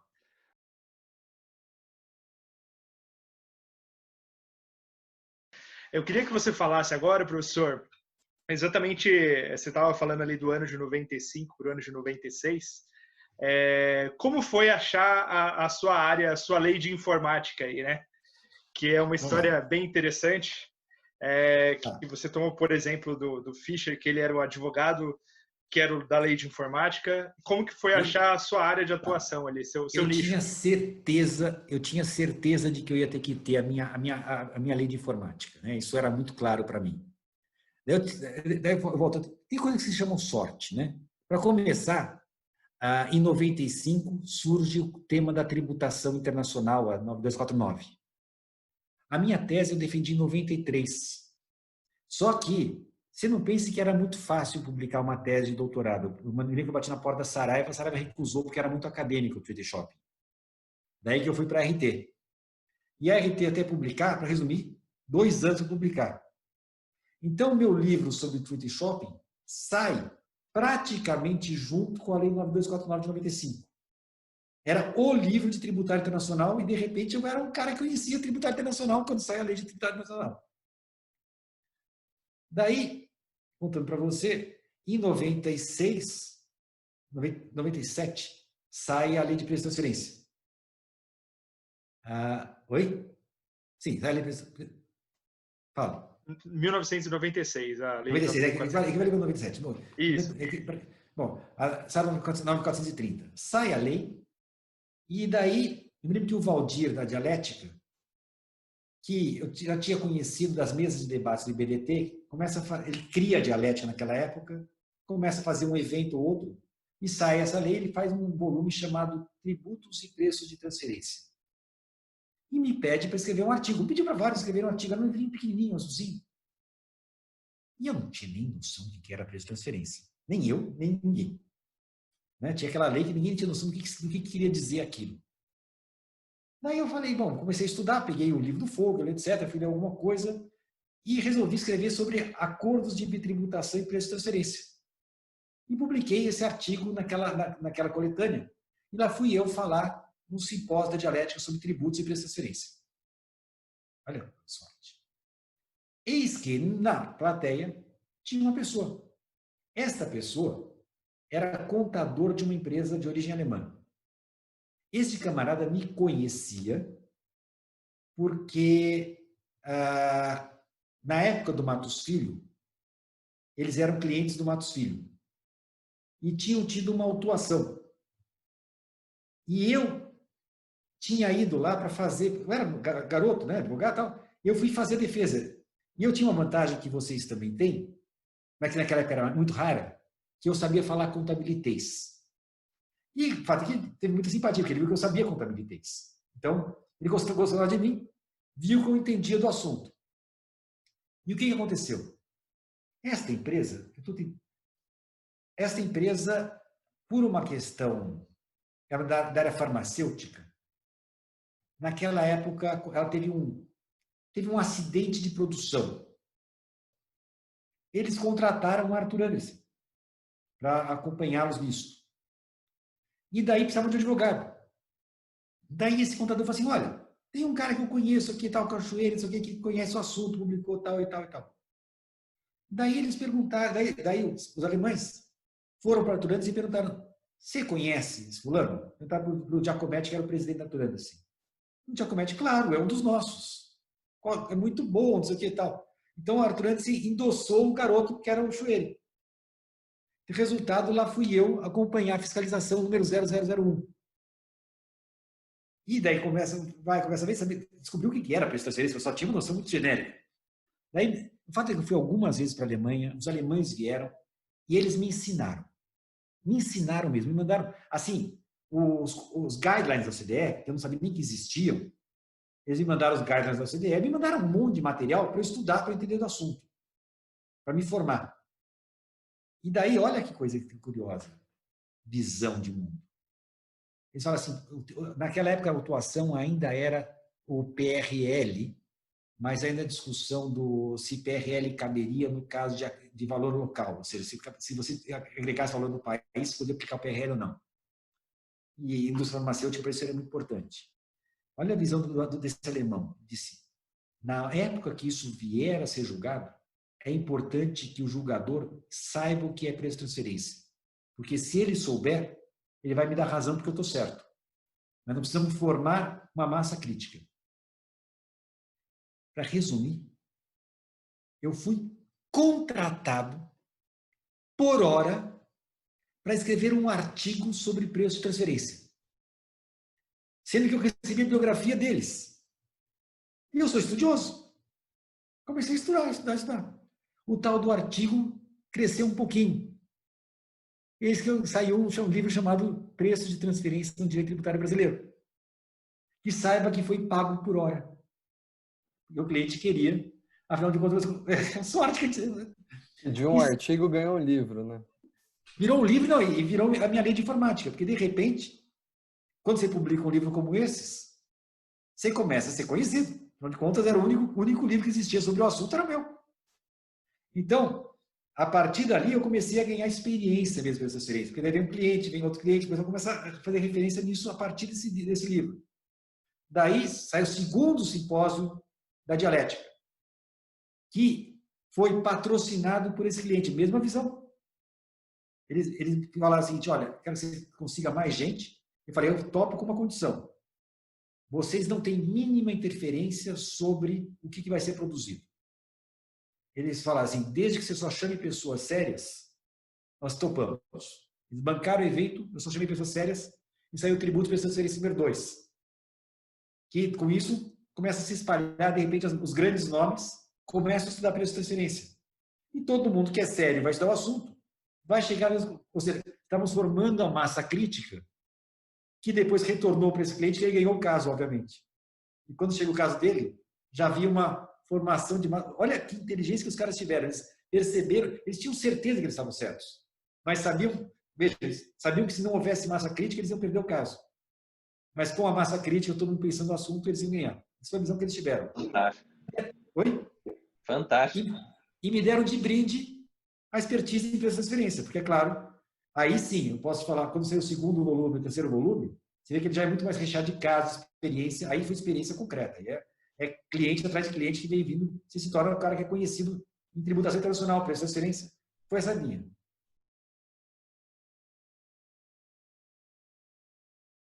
Quando eu voltei da Alemanha, eu conheci na mesa de debate um cara chamado Brandão Machado.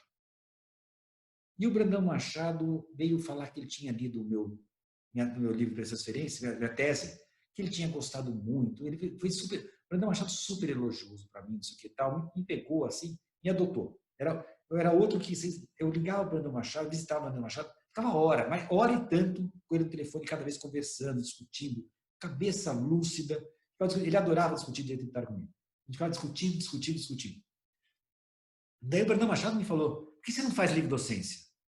Eu falei, como fazer livre docência? Eu sou um garoto, vou fazer livre docência. Estávamos em 95, isso eu tinha 30 anos. Como você vai fazer livre docência? Ele falou assim, Freire, claro que você tem que fazer, por que você não vai fazer livre docência? Eu falei, não, tem que ter, tem que ter algum tempo. Não, faz, o que tal? Veja o que o Valdir acabou de fazer, vai lá e faz. Insistiu. Daí qual é o tema? Eu falei, vou estudar presunções e ficções em matéria tributária.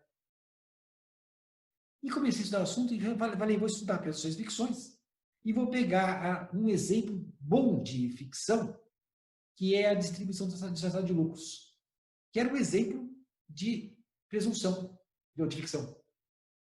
Estudo.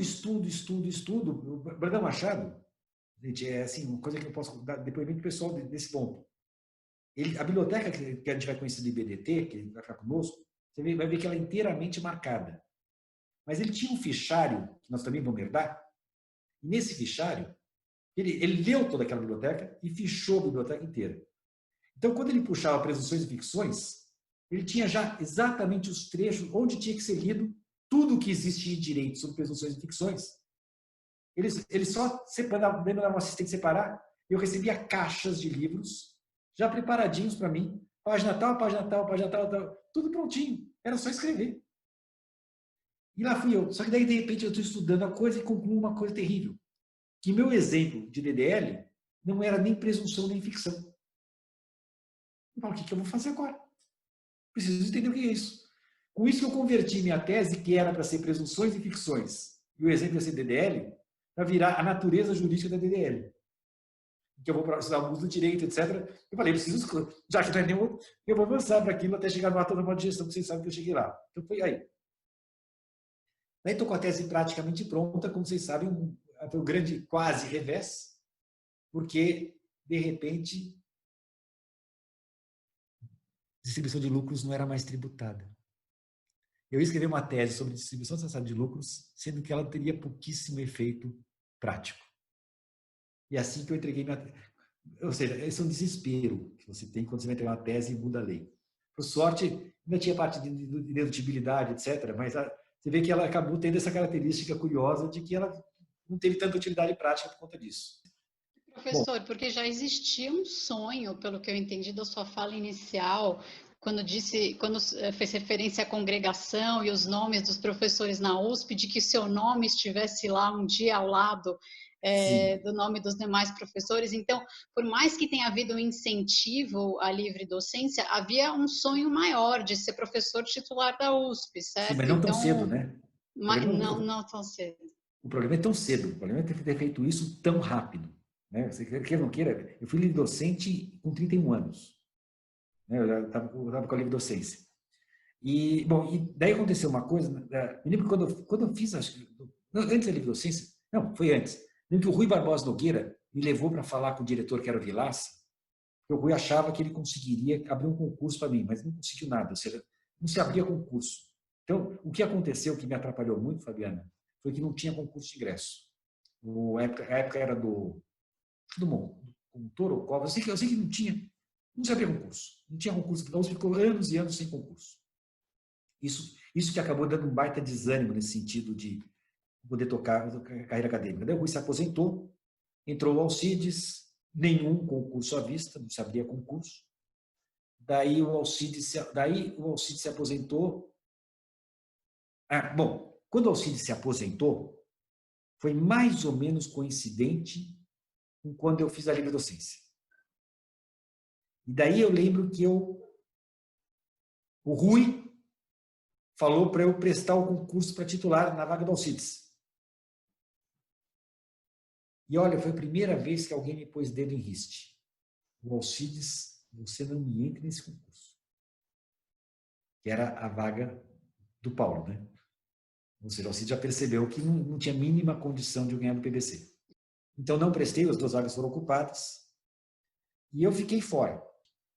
E quando eu chegava na pós, tinha lá, na sala dos professores, tinha a Mônica Herman. A Mônica Herman, que por sua vez, dava aula na Sanfran e no Mackenzie. E o Mackenzie abre um mestrado. O Lembo era o reitor. E a Mônica me pergunta, Chueri, você não quer dar aula no Mackenzie? Falei, bom, a Sanfran não tinha vaga, né? Não tinha possibilidade. Falei, vou para lá. Então, por isso, eu já estava dando, na AGV eu já dava aula, tá? A AGV eu comecei em 95 dando aula. Bom, lá fui eu para o Mackenzie dar aula, no mestrado, para dar aula. Eu fui fazer entrevista com o Lembo, e o Lembo falou assim, olha, vamos começar o mestrado mesmo, nós queremos 2 professores tributaristas. Você pode escolher qualquer doutor que eu contrato para trabalhar, para vir com você. Eu falei, professor, qualquer doutor? Qualquer um, Chueri. Daí, eu que sou modesto, liguei para o Alcides Jorge Costa. Ele achava que eu ia chamar um doutor qualquer. E eu, Alcides, você não quer ir dar aula no Mackenzie e tal, e tal? Ele falou, eu topo. Depois o Lembo me contou que ele falou que eu jamais teria a ousadia de ter ligado para o Alcides vir dar aula aqui. Nesse nível que era a coisa. Mas resultado, com isso, eu tive um período para minha formação maravilhoso. Eu tinha sido aluno do Alcides, sim. Mas naquele período, eu fiquei no mestrado, nós dávamos aula juntos. Esse clima de debate, o Alcides é outro daqueles que descia para o teu nível. Nós ficávamos uma turma pequenininha no mestrado, e Alcides e eu discutindo direito tributário. Então, vinha o tema, eu ficava discutindo com ele, discutindo. E nós ficávamos disputando, na verdade, os alunos, por si, sabe, quem vai concordar comigo. Ou seja, o que eu aprendi com o Alcides nesse período, que era, ele debatia de igual para igual, e com a formação que ele tem, né, que tinha, assim, ficamos muito ligados, eu aprendi, foram os melhores anos, eu tinha, assim, direto com ele, só debatendo tributário toda semana. Esse foi o período maravilhoso de Mackenzie comigo, com Alcides. Daí, nesse período, eu constato que o Nusdeu ia se aposentar, direito econômico. Então, o Marcelo fala, olha, gente, o professor Nusdeu vai se aposentar agora, eu estou querendo assumir as aulas dele. Tudo combinado, obviamente. O departamento acha ótimo. Então, ele assume as aulas do Nusdeu. Com isso, a área de legislação tributária ficava vaga. Então, eles resolvem abrir o concurso em legislação tributária. Abrem concurso. E eu estava com uma tese que era normas tributárias indutoras, que era para econômico, mas que também era para tributário. Então, eu falo, assim, eu fui para esse concurso, enquanto os meus concorrentes prepararam uma tese em 6 meses, eu tinha uma tese de 3 anos. Então, é assim, eu falo, covardia, não é que eu seja melhor que eles, é que eu estava 3 anos fazendo uma tese. Então, a pesquisa era muito mais sólida, claro que era, não é questão de ser melhor ou ser pior. Eu falei que eu enxerguei antes e fui para o econômico e dei a sorte de acontecer isso.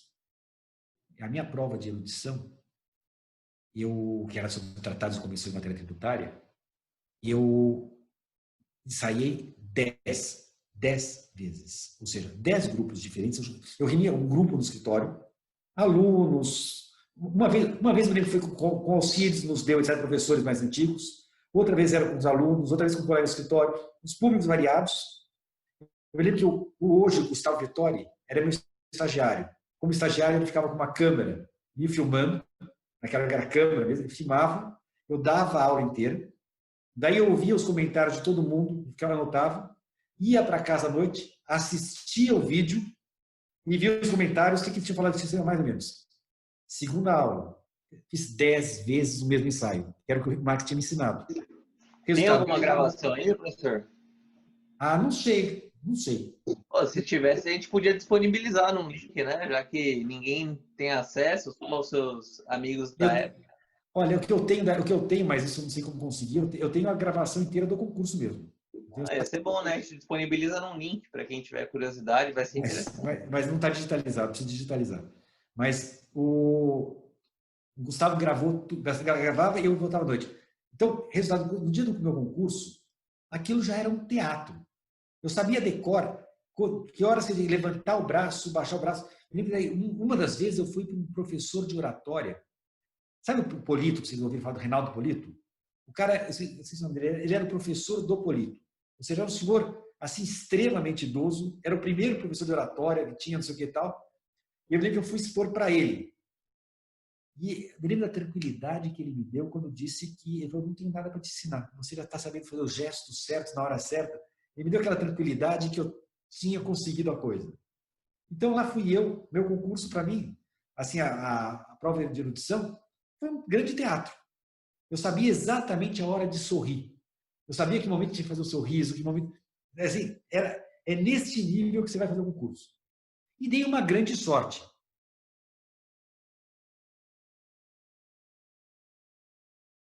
Mas qual que é a chave para esse sucesso, especificamente falando do concurso, né, da titulação e dessa dedicação tão grande e com tanto sucesso para a área acadêmica? A gente pode...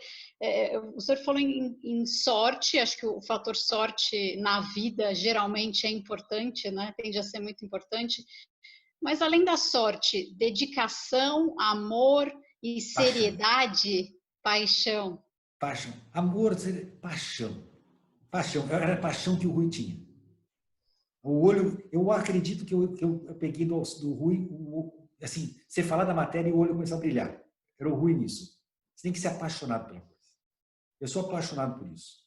E assim, eu tinha muita certeza, Fabi, assim, eu te falo, eu tinha muita certeza que eu não seria alguém se eu não fizesse o que eu fiz. Eu não ia conseguir virar no espelho. O Quiroga fala, que eu falei para ele, é verdade, que eu digo, o Quiroga é um advogado que dá aula. Eu sou um professor que advoga. Essa é a diferença bem assumida. É da minha parte, da parte dele. Assim, eu conseguiria me imaginar sem advogar. Conseguiria. Eu acho que a advocacia é legal, é interessante, tem pão, é entusiasmante, claro que é. Mas eu não consigo me imaginar sem aluno. Eu não consigo me imaginar sem dar aula, sem discutir. E mais, dar aula com essa seriedade, porque, assim, gente, o direito tributário que eu tive na faculdade, o curso mudou muito. Então, em geral, a faculdade está muito melhor hoje do que estava na nossa época, em geral. Mas tributário, eu sei que eu contribuí com isso. Essa sensação gostosa de você contribuir para uma mudança de perfil do curso. Isso é uma realização enorme. Eu tenho... Isso pode ser interessante se você quiser colocar no site. Procura na revista da Faculdade de Direito o meu discurso de posse. Eu sugiro que se dê uma olhadinha. Porque nesse discurso, eu acho que eu coloquei alguns... Me lembro que eu fiz um discurso que eu comparava a carreira acadêmica à investidura de um cavaleiro medieval. eu colocava por causa do ambiente, etc. Eu fui fazendo comparações a partir do cavaleiro. E eu dizia, terminando, que o cavaleiro, quando ele é empossado, ele faz alguns votos. E eu me propus alguns votos. E eu falo sinceramente, ó, não terminei minha carreira. Mas quando eu olho os votos que eu me propus e o que está atingindo, isso é muito bom. Você saber que você conseguiu alguma coisa. Assim, essa proposta dessa grande internacionalização, colocar a faculdade... Hoje o direito tributário da USP é referência, ou seja, no mundo sabem que existe. Isso é muito agradável. Esse congresso que a gente faz, sabe, é realização plena. Você vê alunos que gostam da matéria, se interessam pela matéria, entendem da matéria, têm paixão pela coisa. Para mim, sem dúvida, paixão. Acho que pode pôr seriedade, pode pôr tudo, mas é a paixão. É a paixão. É. Claro que todo o resto vai junto, mas tem que ter muita vontade, querendo. E a paixão pela USP, ela está estampada nas suas costas. E dá gosto aqui, né? de ver. Todo mundo aqui que foi seu aluno, né? Em um momento ou outro percebe essa paixão no momento que cruza no corredor com o senhor, né? Então, acho que eu adoro aquela faculdade. E quando o papo é bom, a gente não vê o tempo passar, né? Já foram quase 2 horas e 15 aqui. Não, pelo contrário. A Denise sempre fala que assim, ela sempre competiu com a faculdade. Eu sempre falei para ela, nunca se preocupe com a amante, essas coisas não vão acontecer. Discute com a faculdade. Leonardo, pessoal, acho que para chegar na parte final, que acho que vai ter que ter um segundo, terceiro episódio depois para a gente fazer história. Mas muito obrigado por tudo que o senhor disse. Acho que foi uma aula de história de vida profissional, acadêmica, até os detalhes que eu tenho certeza que muitas pessoas têm muita curiosidade para saber como que foi o Chueire quando tinha a nossa idade, até mais novo. Então foi muito engrandecedor. Acho que teria até uma série de perguntas ainda para fazer, mas dado o tempo, né? Não sei se os outros comentário final. Nossa, obrigado pelo tempo de vocês e que alegria falar.